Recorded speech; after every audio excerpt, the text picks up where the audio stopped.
Hopeful new day to every priceless miracle on this shared planet. Remember, you are loved, cherished, and valued above the heavens. I'm glad you're still here. Please continue to persevere. This segment I'm going to be sharing with you is going to be discussing about much needed, continuous, healthy self reflection. Even the inspired, preserved, and historical scriptures from Yahweh, Jehovah, above the heavens, highlights the importance of healthy self reflection, not being quick to look in the mirror and walk away and forget the person you are, but making those needed adjustments. We all evidently would do well to engage in that healthy habit. None of us are walking on water. We all stumble in word and deed at times. Again, we all can benefit from healthy, consistent self reflection. It's not about beating yourself up and making yourself feel like you're not enough. Yahweh, Jehovah above the heavens, alongside Yahshua Christ Jesus, loves you and cares for every individual and sees us in a way that no one can. However, Yahweh knows that we can continue to reach some level of progression. It's up to us to remain proactive in regards to our own continuous healing and development. We all evidently have and still are enduring dynamics, challenges, and traumas that no one is completely aware of and understands to the degree of Yahweh Jehovah. Nevertheless, Yahweh evidently knows that we can reach some level of continuous healing and progression once again. That is why Yahweh has preserved, as Yahweh brought out in the scriptures, that the scriptures were and still are for our well-being. Romans 15:4. It's essential, evidently, to, once again, the topic is healthy self-reflection without beating up yourself up in an unhealthy way. We all would do well to constantly look in that healthy self-reflection mirror. Now, in regards to struggling times, which we all, everybody has, I believe, have gone through struggles. I don't know anyone personally that has had a problem-free and carefree life. I know we went through a lot as children and as well as adults, and we struggled in ways that only Yahweh above the heavens knew and was completely understanding of. Even our parents weren't aware of everything that we went through at school, college, or working on the job. So it's important to allow yourself to have some grace, but at the same time, allow yourself to be able to be healthily disciplined without being overly defensive, without feeling like you're not good enough, because you are. We are. We are Yahweh's graced, miraculous creation. And Jehovah says that we are wonderfully made. And it can be tough at times to swallow that hard pill of truth. We may have already beat ourselves up quietly, but it's something essential to accept that this is an area I've been struggling in for years, and this is evidently not just someone else's fault. Now, we may not have had the caregivers or caregiver that we felt or evidently needed. There may have been a parent or parents or other figures involved that could not be consistent, who could have been consistent but was sort of blinded to themselves in areas and wasn't healthy with their balance in between their needs and their children's needs. And it may have affected you or affected us. But the point is this: as a young adult, as an older adult or mid-aged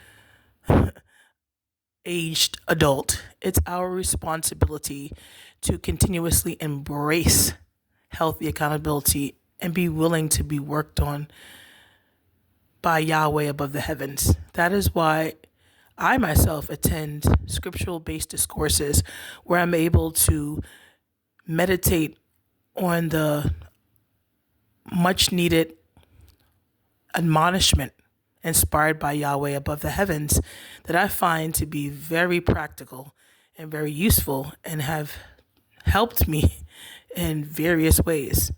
It's my choice. I could sit there and be fiddling my thumbs, thinking about everything else, or I can really be intentional and listen and actively take in the information and self reflect and work on those things. It takes practice.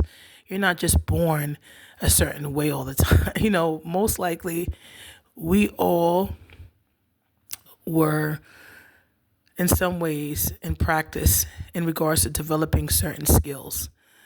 It's logic. We didn't just drop out of the heavens, and that is evidently not true, and just be this kind of person.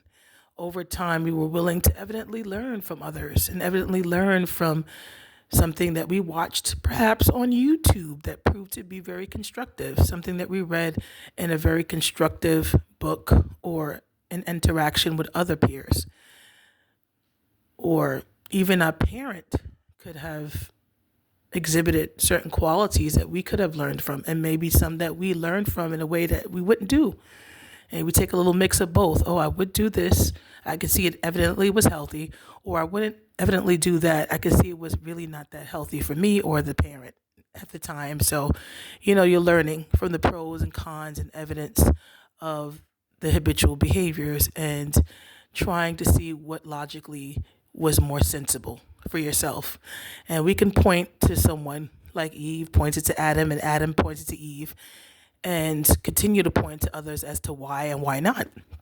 But at some point, it evidently is healthy to take accountability on our part. We can't control what others continuously deny, deflect in regards to, or they don't want to, evidently are not ready or want to deny continuously in themselves. But we can do our part and embrace our part in the matter, our part in healthy accountability, and continuously remain proactive about our own mental, emotional, physical, and spiritual health and well-being. Now, I talked yesterday about enabling, and usually individuals who have gotten a habit of not being consistently mindful of their spending habits, not consistently being proactive about programs, not being consistent in regards to work, they have had help from enablers. And I admitted myself, I was an enabler, and I didn't know what that word was until I looked up what I was doing, and it popped up as enabler. And I was reading through numerous articles because I really want to change. I really want to help people. I don't want to hinder them. My passion and my inspiration is to aid people in helping themselves. That is why I became a teacher. In my continuous prayers and supplications, I was inspired from a teacher named Ms. Ramos, who taught in a way that helped me to help myself. And I wanted to do the same for others as I got older. So I did all I could and made sacrifices and paid all this money to finish, as much college as I could afford, and work overtime and lose a lot of sleep because I had a passion to aid others in aiding themselves. And the point is to really help. The question is to ask, is my habitual behavior actually helping someone in the short and long term to develop skills, or for them to be more proactive in developing practice to progress in helping themselves? Or is it actually hindering somebody and enabling them from remaining consistent about healthy self-control, about being more mindful with their spending habits, about prioritizing and not frequently spending in a way that keeps them in a continuous rebuttal of a need? Is it really helping them to remain proactive? And it could be a challenging pill to swallow, to healthily self-reflect. But the point is, are you really helping, or are you actually hindering someone habitually from being consistent about their own overall well-being and progress? Please be honest with yourself so Yahweh can help you continue to grow in areas that are essential. Once again, it's not just about pointing to how someone can work on this. The mirror is for you. You can't control anyone else but you.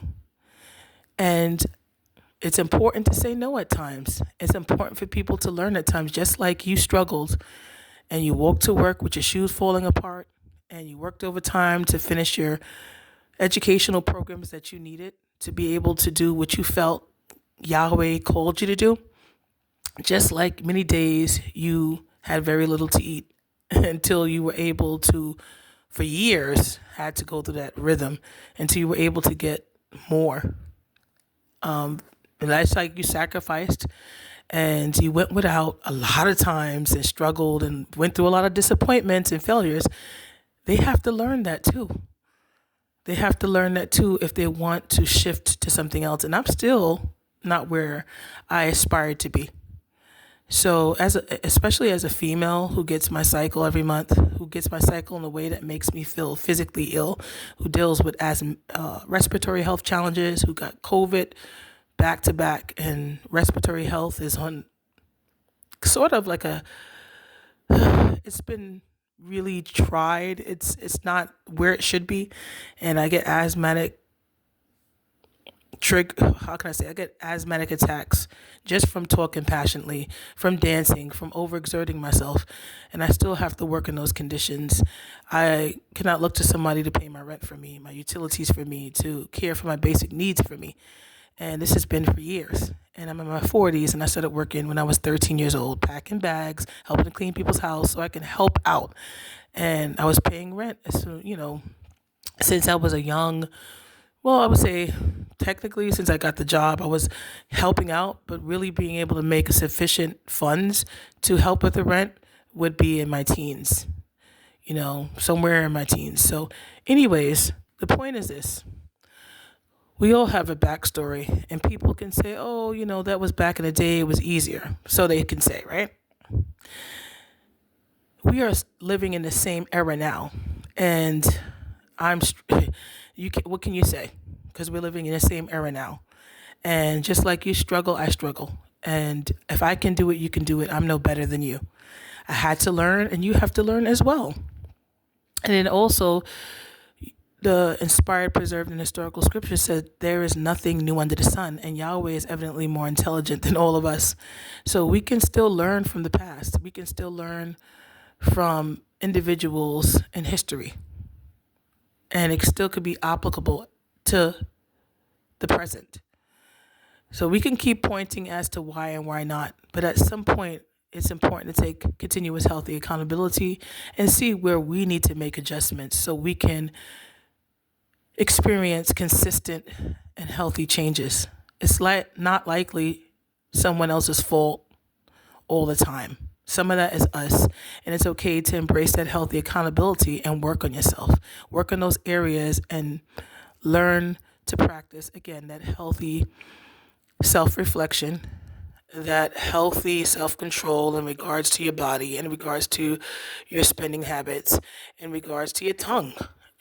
The healthy self-control in regards to, choosing what's essential and what's just what you want. Prioritize if you have a child, and also being proactive about programs that are available until you get on your feet. Have the other parent watch the child, take a day off, take a half a day off. It's about teamwork and everyone doing their part so you can move along.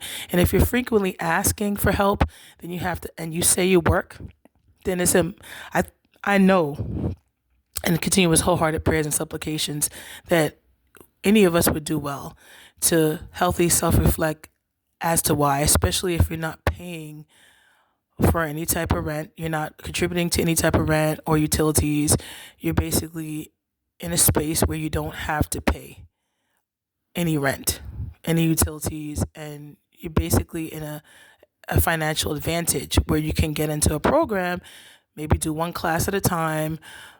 You could work at a program where you're working and going to school at the same time. Be proactive about yourself, because at some point it's time to take accountability. And people who help aid may not be around to help you all the time.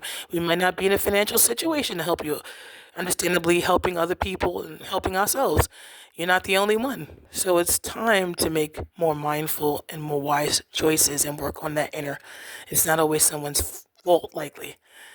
And it's not mean to offer healthy advice that obviously can be, you can look at it and see how it's true and how it aligns with the evidence, how it correlates with the habitual evidence. It's not an attack on your character. It's actually love. Discipline is love. Correction is love. Because if someone sees how something can help you and it can prevent you from continuous rebuttal that is toxic to you and offer wise advice, but they choose to habitually turn a blind eye, is that really helping? Is that really loving? And it's up to you to receive it because someone doesn't have to continue to put up with that. They have a right to say, I've put in so much work, internal work within myself. I've struggled to work on myself. I don't have to continue to revert myself or put myself in aspects of jeopardy with my growth, trying to help someone who evidently is not consistent about helping themselves, who is evidently not willing to be completely honest and consistent with their own development. They don't have to keep reverting themselves for you. You're not more than them and they're not more than you. Just as they care for you, they need to care for themselves. We all are graced miracles from Yahweh Jah Jehovah alongside Christ Joshua above. We all there was a probability of us stemming from a few to up to millions of spermatozoa, and we made it through. We're evidently miracles. So it's up to us to remain proactive about the grace life we were given. Much love and blessings, and please feel free to continue to browse, like, and or subscribe. Thank you for your support and much support back to you.